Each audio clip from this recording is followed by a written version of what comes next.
Assalamualaikum warahmatullahi wabarakatuh. Salam maliki dimanapun Anda berada. Bagaimana kabarnya hari ini? Semoga senantiasa diberikan kebahagiaan, kesehatan, dan juga kekuatan dalam menjalankan ibadah puasa di bulan suci Ramadan ini. Nah, sahabat maliki, pada kajian Ramadan kali ini kita akan membahas terkait tema yang tidak kalah menarik dengan episode-episode selanjutnya. Kita akan membahas terkait tema yaitu strategi bisnis musiman di bulan Ramadan. Untuk itu telah hadir bersama kita semua narasumber yang sangat luar biasa tentunya. Beliau adalah Dr. Sri Andriani MSI. Assalamualaikum Ibu. Waalaikumsalam warahmatullahi wabarakatuh. Bagaimana kabarnya Ibu? Alhamdulillah. Masih semangat ini puasanya. Alhamdulillah ya Bu. Iya. Puasanya lancar ya Ibu. Alhamdulillah. Terkait aktivitas sendiri nih Bu, selama bulan suci Ramadan kira-kira apakah terhambat atau bagaimana? Enggak juga sih ya, tetap ya ngajar. Kebetulan juga ada di Laboratorium Halal Entrepreneur. Oh gitu. Di Fakultas Ekonomi. Jadi ya tetap mendampingin mahasiswa juga di inkubator bisnis. Jadi tetap seperti itu. Dan pas masih mendampingin UKM. Kebetulan seminggu yang lalu Mas sampai ke Sumeneb, ke Pamekasan untuk mendampingin UKM yang bergerak di bidang SPPG MBG. Ada 14 SPPG MBG kemarin. Masya Allah, jadi masih semangat selama puasa, movingnya juga lumayan banyak. Luar biasa sekali. Iya, siap. Baik Ibu, untuk membuka diskusi kita pada hari ini mungkin bisa dibantu dijelaskan terlebih dahulu terkait konsep bisnis musiman di bulan Ramadan nih Bu. Ini kalau bicara musiman ya, ini padahal sudah tengah-tengah puasa gitu kan, atau mungkin udah relatif mau akhir gitu kan ya. Tapi semoga begini ya, nanti semoga saat kita bicara bisnis musiman itu bisa menjadi insight. Kan ada satu tagline yang disampaikan bahwa setiap produk ada masanya, setiap masa ada produknya, begitu kan. Nah, maka kalau sekarang 2026, saya pikir bisa jadi itu akan nanti kan menjadi di masa yang akan datang. Nah, ada beberapa hal memang yang perlu diperhatikan saat kita bicara tentang produk musiman gitu ya. Nah, produk musiman ini tentunya kebiasaan yang berubah gitu kan ya. Kalau dulu mungkin makannya pagi siang gitu kan sampai nah, sekarang sudah ada perubahan, nanti ada sahur, ada buka. Jadi produk musiman itu memang produk yang muncul di momen tertentu. Ramadan ini salah satunya adalah musiman begitu ya. Jadi nah, berikutnya juga ada lagi nih, kita akan melihat perkembangan gitu ya. Jadi memang secara prinsip yang dibutuhkan kebanyakan kalau musiman apalagi Ramadan ini gitu ya, makanan, pakaian seperti itu kan ya. Nanti euforia kita ada di Idul Fitri. Pastilah hampir semua dari anak kecil, orang gede, tua muda mesti pinginnya juga tampilnya yang cantik, yang gandeng, fashion seperti itu. Nah, sisi lain yang perlu diingat juga dari sisi musiman ini, karena namanya musiman, bagaimana kita juga mampu kebiasaan untuk memanage keuangan. Namanya euforia ya, makan dua kali otomatis inginnya makan sebanyak-banyaknya, cek dong kantong kan begitu gitu kan. Artinya pakaian juga demikian, fashion juga demikian. Maka euforia dalam produk musiman ini tentunya ada 3 pengendali tadi, khususnya juga di keuangan itu tadi. Mungkin seperti itu. Iya. Berkaitan dengan euforia tadi ya Bu, dengan banyaknya pengeluaran, mungkin apa tantangan terbesar nih dalam menghadapi masyarakat ketika menjalankan bisnis musiman ini? Ya. Ini menarik gitu ya. Jadi bisnis musiman itu tentunya kalau secara ilmu ekonomi, kalau bisnis itu adalah lifetime dalam artian produk massal, mungkin dia akan memproduksi setiap waktu, kuantitinya itu besar dan sebagainya, nggak masalah gitu. Artinya tinggal dia push pada sisi modal. Tapi kalau musiman ini nggak bisa gitu. Misal contoh kalau bicara makanan minuman begitu ya, berarti tantangannya apa? Apa yang menyebabkan orang suka? Karena nafsu makan jelas berbeda gitu kan. Maka yang dilihat adalah bagaimana mengenalin segmen pasarnya. Orang sukanya yang maniskah, yang segarkah, dalam tataran apalagi sekarang. Kayak saya aja butuhnya diet gitu kan ya. Meskipun puasa, kalau dibalas saat buka dengan makanan seperti itu, tentunya ya sama aja dengan biasa. Maka yang dituntut adalah makanan-makanan yang memang akan relatif dengan bagaimana orang itu semua unsur gizinya terpenuhi, tapi sisi lain catchy-nya di bisnis saat makanan itu adalah menjadi target utama. Nah, berikutnya tantangan yang terbesar saat musiman ini adalah bagaimana memasarkan, bagaimana bersaing, promosinya tentunya itu membutuhkan effort yang juga besar. Kenapa? Semua orang jual hal yang sama, jual kue, jual makanan, jual pakaian, gitu kan? Maka tingkat promosi kita itu menjadi tantangan gitu. Bagaimana memanfaatkan media sosial, bagaimana memanfaatkan jejaring, gitu kan ya? Kalau media sosial tentunya dalam dunia digital marketing pun ada budget yang harus disediakan karena bertarung dengan banyak orang yang menyaksikan banyak orang dengan segmen atau produk atau bisnis musimannya relatif sama. Kan kalau lebih homogen gitu kan ya. Nah, maka mereka pasti akan membutuhkan marketing yang lebih kuat. Maka salah satu tantangan yang terbesar adalah gimana strategi kita itu mampu menjangkau segmen kita tapi dengan biaya marketing atau biaya pemasaran yang relatif lebih kecil gitu. Jadi itu harus betul-betul di ini gitu kan ya. Berikutnya ada lagi gimana kita menyesuaikan gitu kan ya. Menyesuaikan harga. Tadi yang menyediakan banyak, produsennya banyak. Tentunya kita harus mampu nih menyesuaikan harga. Dan yang penting lagi, tantangan terbesar adalah orang saat berpuasa, orang muslim berpuasa di bulan Ramadan ini, tentunya dia butuh produk jaminannya apa gitu. Nah, jaminan inilah yang tentunya menjadi tantangan besar. Salah satu jaminannya adalah produk yang halal. Misalnya seperti itu. Itu adalah tantangan yang juga harus dihadapin. Karena orang pasti akan berpikir, produknya halal nggak nih? Higienis nggak nih? Gitu. Dengan harga yang tentunya tetap terjangkau. Mungkin seperti itu.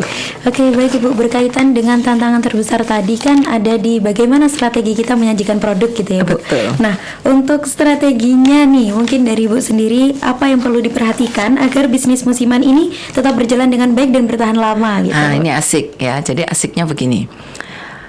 Yang paling mudah untuk dicapai jadi segmen pasar kita bisa kita capai itu adalah komunitas, ya, jejaring komunitas. Ini sangat menarik. Itu yang tentunya mungkin di awal perlu kita garap dulu gitu. Artinya apa?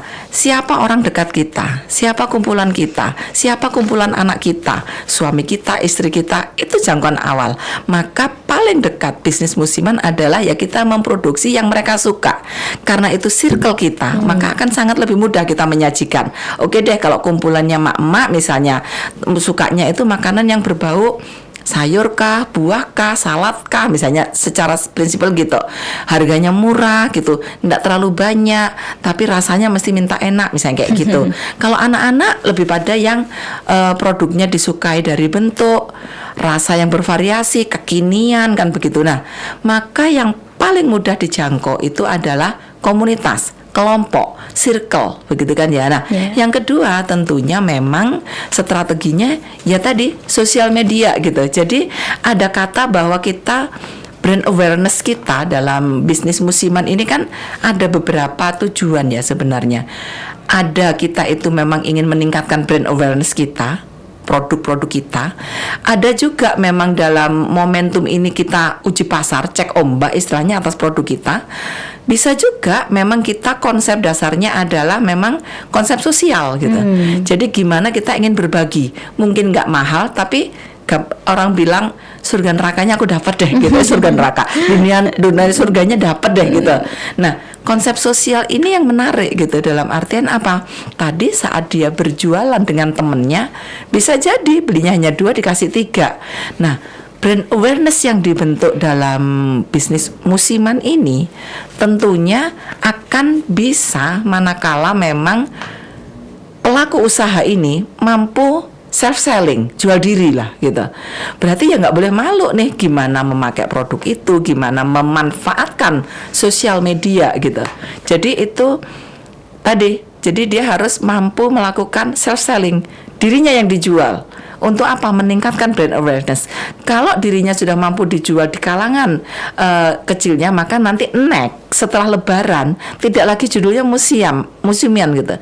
Jadi akan menjadi bisnis yang bisa lifetime dalam dia strategin, karena sudah diuji di dalam komunitas terkecil, bahkan diuji pada saat orang jualan sama, orang usaha sama, segmennya sama. Segmennya kan ya sama-sama orang buka, sama-sama orang puasa, muslim gitu kan ya. Segmen yang sama, maka kalau dia mampu self selling dengan meningkatkan brand awareness-nya, tentunya dia yang akan menang gitu. Jadi bisa menjadi lifetime usahanya itu, seperti itu kayaknya. Iya. Oke, baik Ibu, ngomong-ngomong soal daya tarik tadi ya Bu, menurut Ibu sendiri bagaimana sih caranya agar usaha ini tetap memiliki daya tarik dan mampu bersaing di tengah banyaknya penjual di bulan suci Ramadan ini? Itu menarik ya. Jadi gini,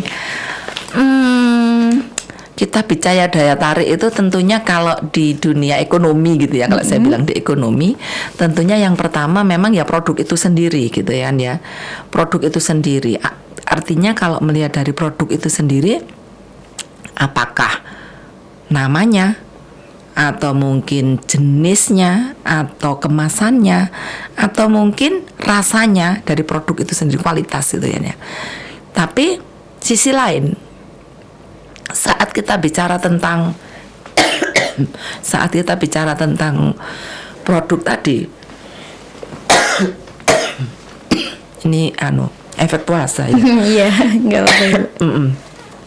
Jadi yang kedua harga tentunya. Nah, harga itu nggak bisa dong kita jualan rugi. Benar. Nah, kecuali konsepnya tadi manajemen langit.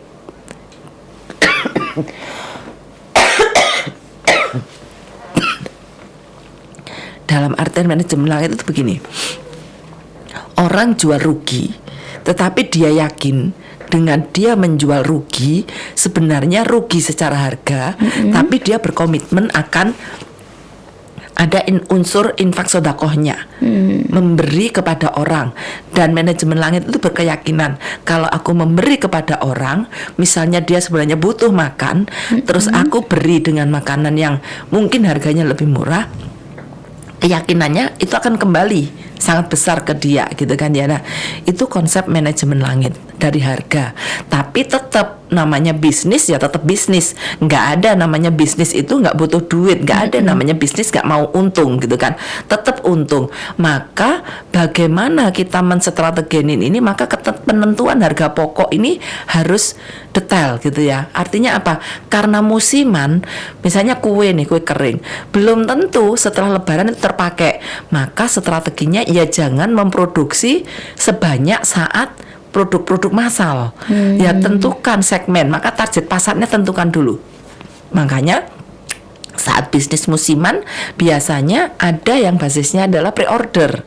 Nah, kalau basis pre-order dia bisa ngukur gitu kan. Berarti kelebihannya itu biasanya yang kita pakai sebagai cek ombak tadi. Unsurnya lebih pada aspek biaya pemasaran. Jadi konsep dasarnya kalau harga pokok produksinya katakanlah dia memproduksi untuk 100 pack misalnya, karena PO-nya 100 pack, dia lebihin 10, maka konsep dasarnya 10 tadi biaya marketing. Maka harganya bisa murah, marketingnya bisa dapat, sisi yang lain produknya tidak tersisa. Nah, ini konsep ekonomi yang sebenarnya menarik karena tadi semua orang melihat, semua orang butuh barang yang sama, maka kalau kita mengalokasikan pemasaran hanya untuk bayar iklan sosial media, itu eman. Maka konsep dasarnya iklanlah dari produk dengan mengurangi harga. Jadi harga itu biaya pemasarannya tidak dimasukkan ke harga.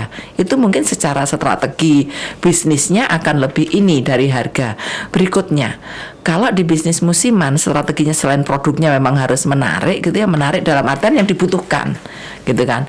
Terus harganya yang berikutnya tentunya ya pasti tadi kita harus bermain digitalisasi, bermain mengembangkan circle. Jadi nggak boleh slow respon untuk gimana komunitas kita tahu, teman-teman kita tahu kalau kali ini aku bikin pepes nih gitu misalnya. Nah, itu orang tahu, berarti harus serajin mungkin memang kita melakukan promosi seperti itu kalau di dunia ini. Nah, yang lain strategi berikutnya ya tentunya pasti mengenalkan produk kita itu dengan produk yang diyakinin higienis, thayyib dan halal gitu. Nah, ini menjadi nilai lebih begitu. Nilai lebih suatu produk yang dijual secara musiman, apalagi momentum musimnya adalah Ramadan. Jadi itu orang akan tenang begitu ya, memakai kosmetik kah atau menggunakan makanan di musim Ramadan itu sebenarnya tempat kita juga menyelipkan bahwa produk kita ini loh higienis tapi juga halal seperti itu. Tentunya itu strategi-strategi ini. Dan yang terakhir tentunya ya pastilah ya doa ya pasti ya. Yang Pasti paling dengan penting. Allah. Iyalah, karena memang banyak komunitas, kebetulan kalau di binaan saya atau di kelompok-kelompok kami kan ada namanya komunitas tangan di atas. Apa itu Ibu? Jadi komunitas yang memang dia keyakinannya, jadi UKM, tapi keyakinannya dengan dia memberi banyak orang, tangan di atas. Dengan memberi banyak orang, usahanya juga akan dimudahkan. Terus ada juga sukses berkah community. Sukses berkah community ini juga menarik. Mereka akan selalu mempunyai jargon bahwa usahaku akan berkah manakala aku menjalankan usaha dengan syariah yang sesuai gitu. Jadi karena memang komunitas sukses berkah community ini adalah juga Islam. Ada Ikatan Pengusaha Muslimah Indonesia (IPMI) juga punya keyakinan yang sama. Saat dia berjualan maka dia ya jujur, dia juga menggunakan cara-cara yang syariah seperti itu. Nah, ternyata komunitas-komunitas teman-teman ini mempunyai keyakinan yang besar. Strateginya adalah yaitu tadi yang saya sebut, dia yakin dengan yang namanya manajemen langit. Jadi Allah yang ngatur rezeki manusia, ndak mungkin tertukar. Meskipun nasi goreng jejer-jejer berapa yang jualan, tapi nggak akan tertukar gitu, karena Allah udah membagi rezeki itu. Itu yang sangat menarik di dalam dunia, apalagi di musiman ini gitu momentumnya, seperti itu. Oke, baik Ibu. Tadi menyangkut dengan digitalisasi, apalagi di era sekarang ini ya Ibu. Iya. Nah, seberapa penting sih Bu pemanfaatan media sosial dalam strategi bisnis di musiman ini? Pasti. Tadi saya bilang musiman ini segmennya sama, orang muslim, ya kan? Iya. Yang membutuhkannya ya saat dia berbuka, saat dia sahur, dan nanti euforianya saat lebaran. Maka konsumennya tentunya banyak, meskipun Indonesia ini mayoritas umat muslim gitu ya. Maka segmen sama, produk relatif sama, jenis usaha relatif sama, maka sangat penting dengan digitalisasi tadi. Makanya saya bilang bicara digital itu bicara ruhnya, kalau sekarang itu ruhnya bisnis musibah gitu. Maka strateginya begini. Jadi biasanya digital itu sebelum launching produk, jadi awal puasa, Ramadan belum ada gitu ya, produk sudah kita riset lama. Launching sudah dibuat lama di digital itu. Kita sudah membuat tagline, sudah membuat yang namanya kita sebut kalau di dalam dunia pemasaran itu public selling gitu ya. Jadi jualannya kue, tapi saat menggunakan digital bukan kue yang dibahas, tapi cara membuat kue, cara memilih selai yang asli, cara memilih madu yang asli, cara membuat selai nanas yang menarik. Nanti ujung dia itu sebenarnya jualan kastengel, jualan nastar kayak gitu. Tapi ini public selling. Jadi digital nggak bisa kita mulai saat ini Ramadan baru kita push, kita besar-besaran ini. Yang ada kalau modal besar cukup, tapi kalau nggak bisa. 2-3 bulan sebelum kita harus menggunakan public selling dulu. Misal kalau tadi misalnya makanan atau fashion misalnya, berarti dia akan membuat orang terdoktrin bahwa lebaran yang sekarang itu, misal momen ya yang tahun lalu produknya apa, simmer misalnya. Iya kan, itu kenapa kok tiba-tiba lebaran kok simmer? Ternyata sebelum itu sudah didoktrin, gitu loh.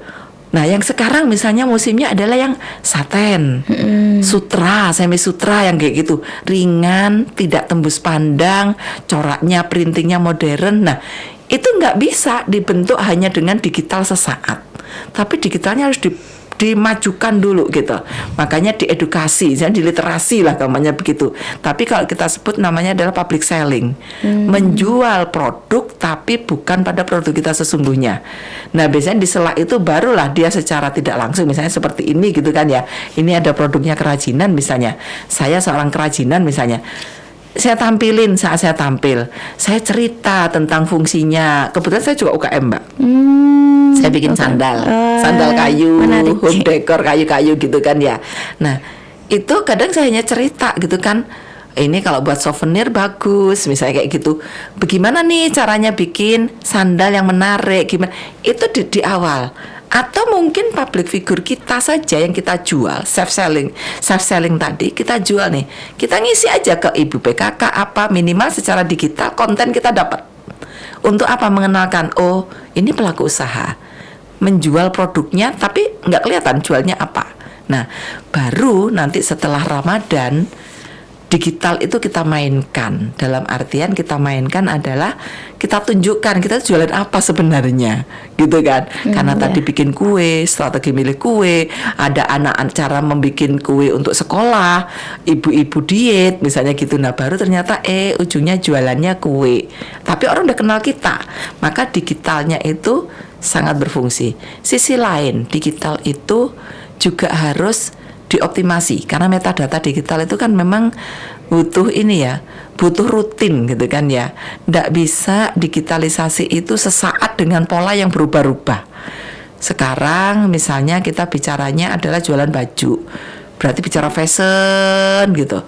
Nanti yang akan datang bicaranya bikin kue yang sifatnya fast food gitu. Nah, nggak bisa gitu secara digital. Jadi memang digital itu harus semacam telaten, continue, tapi dengan konten yang sebenarnya ditata, konten yang sebenarnya distrukturin gitu, karena metadatanya terbentuk. Seperti itu mungkin kalau dalam bicara digital gitu ya. Baik Ibu, untuk selanjutnya nih Bu, berkaitan tadi banyaknya pesaing gitu ya Bu, di bisnis musiman ini. Itu menurut Ibu sendiri bagaimana sih cara meminimalkan risiko tersebut bagi para pelaku usaha? Iya, jadi gimana meminimalkan ya? Tadi satu, bisnis musiman itu diusahakan betul-betul menghitung harga pokok produksinya. Betul-betul dihitung segmen pasar butuhnya berapa. Berarti kebutuhan pasar harus dihitung. Jangan sampai kita produk massal tetapi nanti tersisa. Itu satu.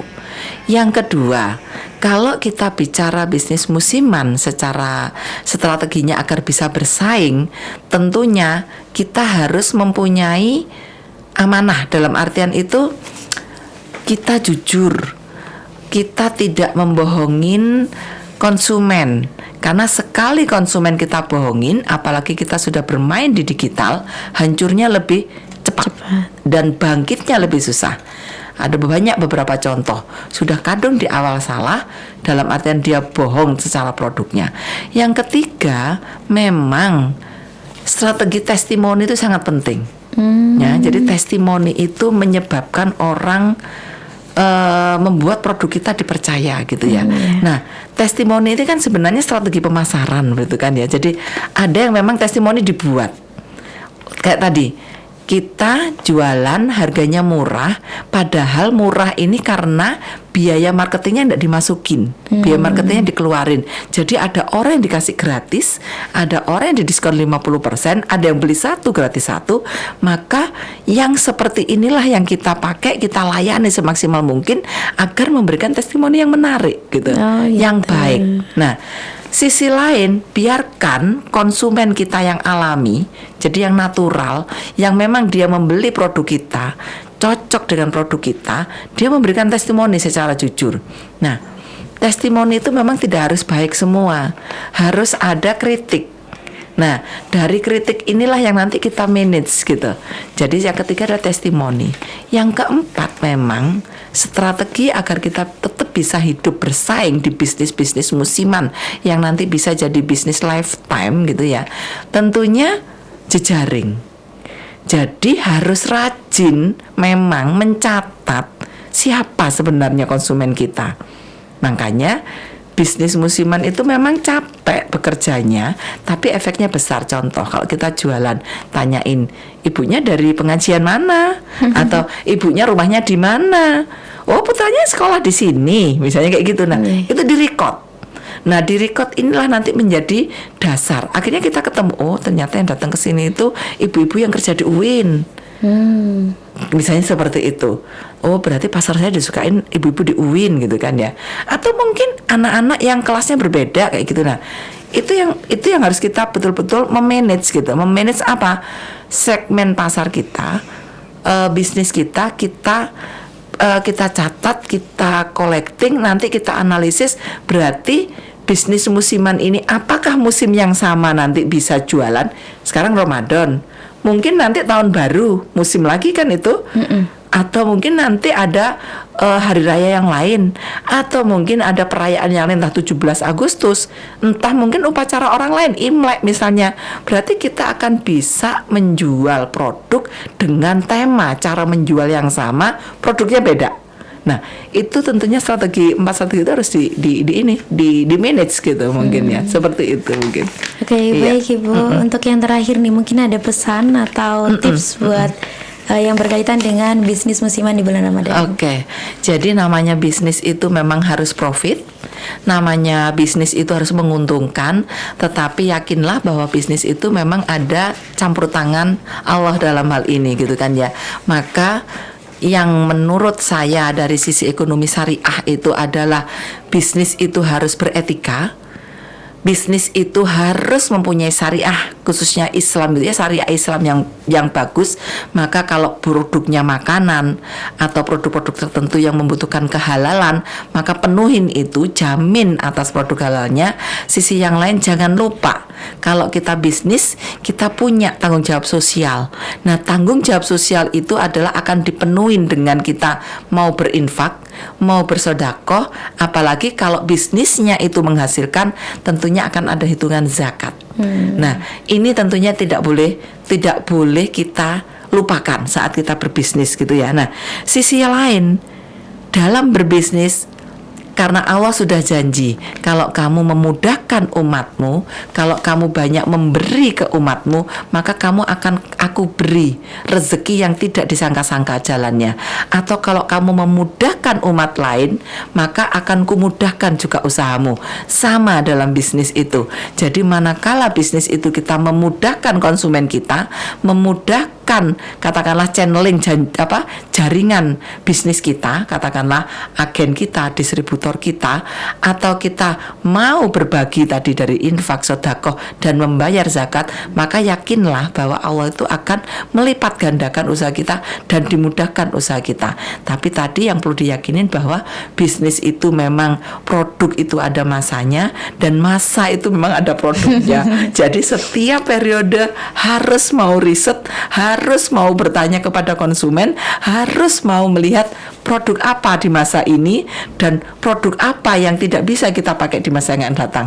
Maka musiman itu starting point-nya tadi, setiap masa ada produknya, setiap produk pasti ada masanya. Nah, seperti itu mungkin. Masya Allah, luar biasa sekali. Terima kasih Bu atas infonya, sangat luar biasa. Nah, Sobat Maliki dimanapun Anda berada, terima kasih telah menyaksikan. Jangan lupa untuk like, komen, dan subscribe. Dan sedikit. Agar Boleh ya. Mungkin sedikit, kami sudah mempunyai inkubator bisnis di UIN Malang gitu kan ya. Ada halal entrepreneur.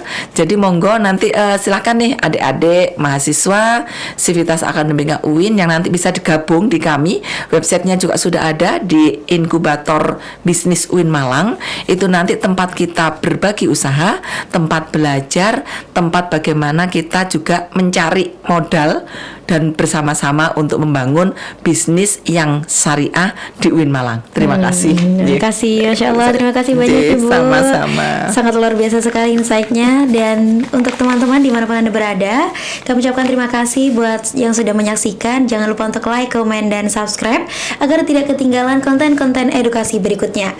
Saya Ulfa pamit undur diri. Wassalamualaikum warahmatullahi wabarakatuh. Waalaikumsalam warahmatullahi wabarakatuh. Terima kasih banyak Bu. Sama-sama.